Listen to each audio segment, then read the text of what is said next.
नमस्कार, मी प्रियंका लाठी. बातमीपत्रामध्ये आपल्या सर्वांचं स्वागत. बातम्यांचा वेगवान आढावा घेऊयात. पाहूयात दुपारच्या 100 बातम्या. विजय वडेट्टीवारांनी भुजबळांसह जरांगे पाटलांवर हल्लाबोल केलाय. भुजबळांना भाजपनं माझ्यावर आरोप करण्यासाठी सोडलाय असा गंभीर आरोप वडेट्टीवारांनी केला. तर हा विषय काढण्याची गरज काय होती?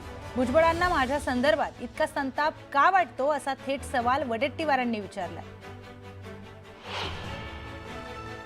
भुजबळांच्या अंबडच्या सभेत कोयत्याची भाषा झाली, त्यामुळेच मी पुढे गेलो नाही. मला टार्गेट करण्याचं काम सुरू झालंय. तर भुजबळ आणि जरांगे पाटील दोघेही मला टार्गेट करतायत असा गंभीर आरोप विजय वडेट्टीवारांनी केलाय. संजय राऊतांनी शिवसेना, उबाठा आणि मनसेच्या युतीची घोषणा केली आहे. ठाण्यामध्ये मनसे आणि शिवसेना एकत्र लढणार. अबकी बार 75 पारचा नारा आहे आमचा, असं राऊत म्हणाले. ठाण्यामध्ये ठाकरे सर्वांच्या ठिकऱ्या उडवतील असंही राऊतांनी म्हटलं.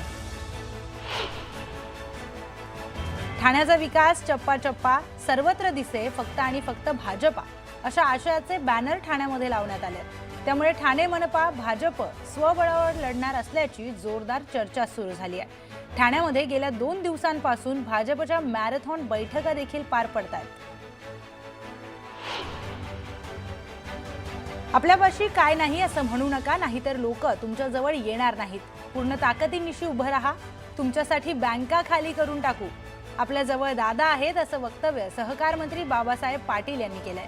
नांदेडमध्ये झालेल्या आढावा बैठकीत त्यांनी कार्यकर्त्यांसमोर हे विधान केलं. आगामी काळात होणाऱ्या पालिका निवडणुका स्वतंत्र लढायच्या की एकत्र लढायच्या याचा महायुतीमध्ये संभ्रम असतानाच दुसरीकडे मात्र राष्ट्रवादीकडून मोर्चे बांधणीला सुरुवात झाली आहे. पिंपरी चिंचवडमध्ये सुनील तटकरेंनी माजी नगरसेवकांसोबत बैठक घेतली. रत्नागिरी जिल्ह्यातील दापोलीमध्ये उभाटाचे कार्यकर्ते एकवटलेत. जिल्हाध्यक्ष विक्रांत जाधव यांच्या दौऱ्यानिमित्त कार्यकर्त्यांनी त्यांची भेट घेतली. यावेळी पक्ष बळकटीसाठी एक दिलानं काम करण्याचं आवाहनही त्यांनी केलं. जयकुमार गोरेंकडून सोलापूर जिल्ह्यामध्ये ऑपरेशन लोटस सुरू झालंय. सांगोल्याचे माजी आमदार दीपक साळुंखे भाजपच्या वाटेवर आहेत. सोलापूर जिल्ह्यामध्ये भाजपमध्ये लवकरच मोठं इन्कमिंग होणार आहे. महाराष्ट्रात अनेक ठिकाणी महायुतीतील घटक पक्ष स्वबळावरच निवडणूक लढणार असं वक्तव्य शिवसेना शिंदे गटाचे आमदार किशोर पाटील यांनी केलंय. महाराष्ट्रात खूप कमी ठिकाणी महायुती होताना दिसेल, बहुतांश ठिकाणी आपल्याला स्वबळच दिसेल असं किशोर पाटील म्हणाले. जिल्हा परिषद निवडणुकांआधी नगरपालिका निवडणूक होण्याचे संकेत मंत्री गुलाबराव पाटलांनी दिलेत. जिल्हा परिषद सोडतील गुलाबराव पाटील यांचे चिरंजीव प्रताप पाटील यांचा पाळधी गट हा राखीव झालाय. यात त्यांच्या जागी त्यांच्या पत्नी ममता प्रताप पाटील या निवडणूक लढवण्याची चर्चा सुरू झाली आहे. यावरच प्रतिक्रिया देताना मंत्री गुलाबराव पाटील यांनी जिल्हा परिषद निवडणुकांचा अद्याप कुठलाही विचार केलेला नसून पहिले आम्ही नगरपालिका लढू आणि नंतर जिल्हा परिषद निवडणुकींचा विचार करू अशी प्रतिक्रिया दिली आहे. साताऱ्याच्या कराड तालुक्यामध्ये अनेक गावात मतदार यादीमध्ये दुबार नावं असून ती वगळण्यासाठी भाजप पदाधिकाऱ्यांनी मतदार यादीतील दुबार नावाचे पुरावे तहसीलदार कल्पना ढवळे यांना दिलेत. त्याचबरोबर आगामी जिल्हा परिषद, पंचायत समिती आणि नगरपालिका निवडणुकीपूर्वी दुबार नावांवर कारवाईची मागणी केली आहे. राज्य सरकार जोपर्यंत शेतकऱ्यांची कर्जमाफी करत नाही तोपर्यंत पायात चप्पल घालणार नाही असा प्रण शरद पवार गटाच्या जिल्हाध्यक्ष आणि कार्यकर्त्यांनी केलाय. मागील महिन्याभरापासून पवार गटाचे कार्यकर्ते हे अनवाणी फिरतायत. लोणावळ्यामध्ये प्रसिद्ध झालेल्या मतदारांच्या प्रारूप यादीमध्ये मोठा घोळ झालाय.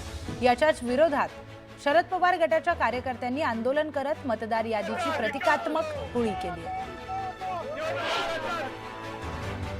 नांदेड जिल्ह्यातील अर्धापूर तालुक्यातील चेनापूर तांडा येथे 80 जणांना विषबाधा झाली होती.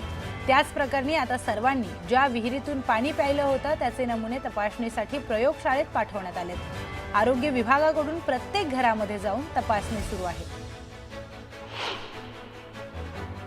विषबाधा प्रकरणानंतर आमदार श्रीजया चव्हाण यांनी चेनापूर तांडा येथे भेट दिली आहे. यावेळी त्यांनी आरोग्य अधिकाऱ्यांशी देखील चर्चा करत योग्य त्या सूचना दिल्या. सोन्याच्या दरात 3,000 घट झाली असून सोन्याचे दर 1,31,000 गेलेत, तर चांदीच्या दरात देखील 5,000ची घसरण झाली आहे. त्याच निमित्तानं धनत्रयोदशीला सुवर्णनगरीत ग्राहकांची गर्दी पाहायला मिळते. मुंबई गोवा महामार्गावर मोठी वाहतूक कोंडी झाली आहे. माणगाव शहर ते कळमजे आणि मुगवली फाट्यापर्यंत वाहनांच्या मोठमोठ्या रांगा लागल्यात. मुंबई पुण्याहून कोकणात येणाऱ्या वाहनांची संख्या देखील वाढली आहे. दिवाळीनिमित्त पुणे नाशिक महामार्गावर पिंपळवंडी आळेफाटा ते बोटा दरम्यान मोठी वाहतूक कोंडी झाली आहे. तब्बल 25 किलोमीटरपर्यंत वाहनांच्या लांबच लांब रांगा लागल्यात. महामार्गाचं काम सुरू असल्यानं ही वाहतूक कोंडी होतीये. धाराशिव जिल्ह्यातील पवनचक्कीच्या मोबदला मारणाऱ्या 80 शेतकऱ्यांवर पोलिसांनी गुन्हा दाखल केलाय. संतप्त शेतकऱ्यांनी तब्बल 32 तास पवनचक्की कंपनीच्या अधिकाऱ्यांना घेराव घातला होता. या आंदोलनामध्ये सहभागी झालेल्या शेतकऱ्यांवर गुन्हा दाखल करण्यात आलाय. जामनेर तालुक्यातील तोंडापूर परिसरातील केळी उत्पादक शेतकरी आर्थिक संकटात सापडलाय. केळी पिकाला योग्य बाजारभाव न मिळाल्यानं शेतकऱ्यांची केळी शेतातच सडण्याच्या मार्गावर आहे. शिरूर तालुक्यातील सह्याद्री प्रतिष्ठान हिंदुस्थान या सामाजिक संस्थेकडून मराठवाडा भागातील पूरग्रस्त शेतकऱ्यांना मदतीचा हात देण्यात आलाय. या उपक्रमाअंतर्गत धाराशिव जिल्ह्यातील भूम तालुक्यामध्ये 5 शेतकऱ्यांना 7 गायींचं वाटप करण्यात आलं. अतिवृष्टी आणि वादळी वाऱ्यामुळे भात शेतीचं मोठं नुकसान झालंय. त्यामुळे आढेवेढे न घेता नियम अटी न लादता सरसकट नुकसान भरपाई देण्याची मागणी शेतकऱ्यांनी केली. बुलढाण्याच्या लेकीची भारतीय शास्त्रज्ञ म्हणून निवड झाली आहे. सायली गोंड हिनं भारताची मान अभिमानानं उंचावली आहे. जगभरातून 9 शास्त्रज्ञांची निवड करण्यात आली, त्यात सायलीची निवड झाली आहे. पुण्यातील पोस्टातून परदेशात फराळ पाठवण्यात आलाय. आतापर्यंत विदेशात 10 टनपेक्षा जास्त फराळ पाठवण्यात आलाय. सर्वाधिक जपान, जर्मनी आणि UK मध्ये हा फराळ गेलाय. सोलापुरात भाजपच्या ओबीसी मोर्चाच्या वतीनं पूरग्रस्त विद्यार्थ्यांना शालेय साहित्याचं वाटप करण्यात आलंय. सीना नदीला आलेल्या पुरामुळे तिर्रे, डोणगाव, पाथरीमधील विद्यार्थ्यांना शालेय साहित्य भिजल्यानं विद्यार्थ्यांचं मोठ्या प्रमाणात नुकसान झालं होतं. नांदेडच्या अर्धापूर तालुक्यातील चेनापूर तांडा येथे 75 जणांना विषबाधा झाली. विहिरीच्या पाण्यामुळे विषबाधा झाल्याचा अंदाज वर्तवण्यात आलाय. पाण्याचे नमुने घेऊन तपासणीसाठी प्रयोगशाळेत पाठवले जाणार आहेत. नंदुरबार जिल्ह्यातील तापी नदीच्या काठावरील संगमेश्वर महादेव मंदिर परिसरामध्ये महाआरती करण्यात आली. मंदिर परिसरात 11,000 दिव्यांची रोषणाई करण्यात आली आहे. यावेळी मंदिर परिसर दिव्यांच्या प्रकाशाने उजळून गेला. विजयकुमार गावित यांच्या हस्ते आरतीही करण्यात आली. विक्रमगडमध्ये 3,40,00,000 खर्चून बनवलेल्या अरुंद रस्त्यामुळे विद्यार्थ्यांचे हाल होत आहेत. दररोज विद्यार्थ्यांना जवळपास 12 किलोमीटर पायी प्रवास करावा लागतोय. शिक्षणापेक्षा जास्त वेळ प्रवासात जात असल्यानं विद्यार्थ्यांनी नाराजी व्यक्त केली. जिल्हा परिषद आणि पंचायत समिती निवडणुकांसाठी आरक्षण सोडत जाहीर झाली आहे. त्यानंतर सांगलीत जिल्हा परिषद आरक्षणाविरोधात 67 तक्रारी दाखल झाल्यात, तर पंचायत समितीसाठी 7 हरकती प्राप्त झाल्या.